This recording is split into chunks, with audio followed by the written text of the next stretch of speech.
Question आपसे क्या पूछा हुआ? Jacob and Monod studied those metabolism and equally proposed operant concept. Operant concept is applicable for operant concept किस चीज पे लागू होता है? operant वर्ड ने यूकैरियोट में यूज कर लिया। operant concept हमने प्रोकैरियोट में भी ऑब्जर्व कर लिया। दोनों ही जगह पर ये इस्तेमाल हो रहा है, बट इसमें एक चीज आपने जो ऑब्जर्व कर ली है, ठीक है, और देखनी है वो ये है।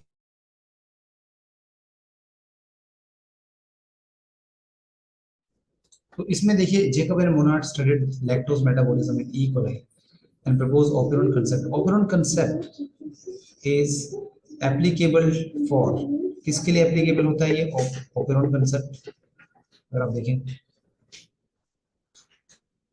तो जैसे कि कुछ देखो, ऑल प्रोकैरियोट, सभी प्रोकैरियोट पे ये लागू होता है और कुछ यूकैरियोट पे भी ये लागू होता है।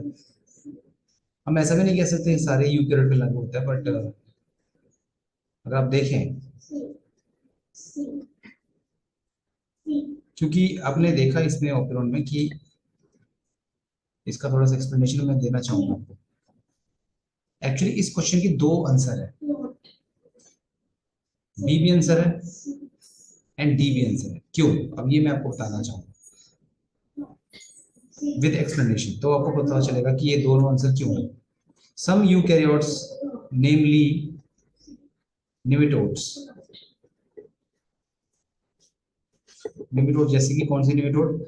सिनोरेब्रेटिस एलिगेंस, जिसको हमने मॉडल ऑर्गेनिज्म भी कहा था, इसके बारे में हमने पहले भी डिस्कस किया है। तो some eukaryotes namely nematodes Caenorhabditis elegans and fly like Drosophila. Fly like Drosophila have polycistronic messenger RNA. Polycistronic messenger RNA, आपने जैसे ऑपरेंट के अंदर पढ़ा है कि पॉलीसिस्ट्रोनिक मैसेंजर आरएनए बनता है। तो यूकैरियोट्स के अंदर तो मोस्टली आरएनए क्या होता है? मोनोसिस्ट्रोनिक होता है। बट ये वो यूकैरियोट हैं जिनके अंदर पॉलीसिस्ट्रोनिक आरएनए मिलता है। Polycistronic messenger RNA, okay. some protozoan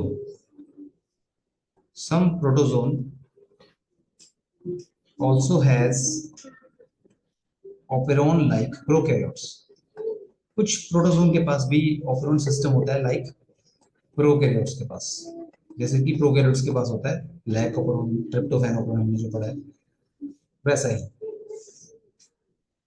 सो इसका मतलब ये प्रूव हुआ कि so it also means that operon में आपने क्या पढ़ा, लैक ऑपरेन में भी आपने ही पढ़ा कि स्ट्रक्चर जीन के अंदर एक से ज्यादा जीन होते हैं, और लैक ऑपरेन में आपने 3 स्ट्रक्चर जीन पढ़े थे, और 3 स्ट्रक्चर जीन मिलकर पॉलीसिस्ट्रोनिक आरएनए बनाते हैं। और ट्रिप्टोफैन ऑपरेन के अंदर आपने 5 स्ट्रक्चर जीन पढ़े जो कि पॉलीसिस्ट्रोनिक आरएनए बनाते हैं। यूकैरियोट्स में भी पॉलीसिस्ट्रोनिक आरएनए बनता है और वो हमने आपको दिखा दिया। So it also means that eukaryote also may have polycystonic RNA। इसके हमने 2 एग्जांपल आपको दिए, एक तो हमने दिया निमेटोड और एक आपको दिया ड्रोसोफिला। और इसके अलावा प्रोटोजोन भी यूकैरियोट है, प्रोटिस्टा किंगडम के अंदर आते हैं, और प्रोटिस्टा भी यूकैरियोट है। निमेटोड भाई एनिमल के अंदर आता है, ड्रोसोफिला भी एनिमल किंगडम के अंदर। एनिमल किंगडम किस में आता है? यूकैरियोट में। प्रोटोजोन किस में आता है? प्रोटिस्टा में आता है। तो वो भी किस में आता है? प्रोटिस्टा भी यूकैरियोट में आता है। तो इसका मतलब कुछ यूकैरियोट ऐसे होते हैं जो पॉलीसिस्ट्रोनिक मैसेंजर आरएनए बनाते हैं, वरना यूकैरियोट्स के अंदर जनरली क्या होता है? जनरली यूकैरियोट्स हैव, ये हम सबको पता है, हम पढ़ चुके हैं पहले ही, generally eukaryotes have monocistronic messenger RNA, but कभी कभी पॉलीसिस्ट्रोनिक भी मिल सकता है। तो ऑपरेन का जो कंसेप्ट है उसमें हमेशा अगर आप देखें, जो पॉलिस मैसेंजर आरएनए होता है वो मोस्टली पॉलीसिस्ट्रोनिक लिया जाता है। तो इसीलिए ऑपरेन कंसेप्ट कुछ यूकैरियोट्स पे भी लागू होता है। ये भी आएगा आंसर और डी भी आंसर आएगा। तो बेसिकली ये दोनों ही ऑप्शन सही है, तो इसलिए इसको इंप्रूव करना जरूरी है, इस ऑप्शन को, इस क्वेश्चन को। इसमें या तो फिर एक ऑप्शन हटाना पड़ेगा। सारे यूकेरियोट्स में ऑपरेंट कंसेप्ट लागू नहीं होता। तो ये क्वेश्चन पड़े